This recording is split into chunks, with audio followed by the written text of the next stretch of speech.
everyone, welcome back to Sunday Live Chain. Thank you so much guys for tuning in. Condolences messages are pouring in for lead singer of SA celebrated and renowned a cappella group Masibuyele kuJehova after the passing of Mama Mabuza, who passed away at the age of 63.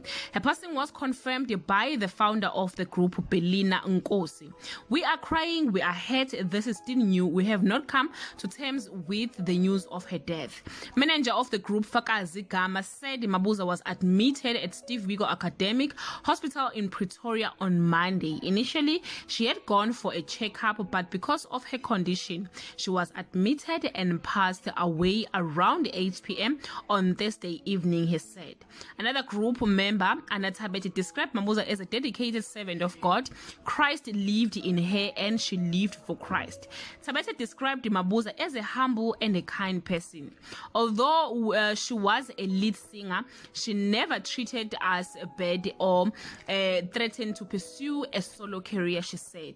The Kwanyamazane group was formed in 1988 and they released their debut album called We All Know Jesus Is Coming in 1994.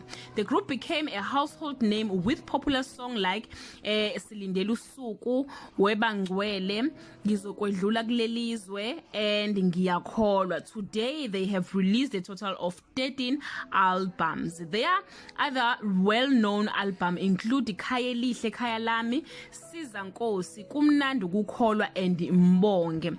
Guys, we really thank God about her life. Indeed, Masibuyele kuJehova group will never be the same again without her unique and amazing voice. May her soul rest in peace. The funeral details is not yet communicated.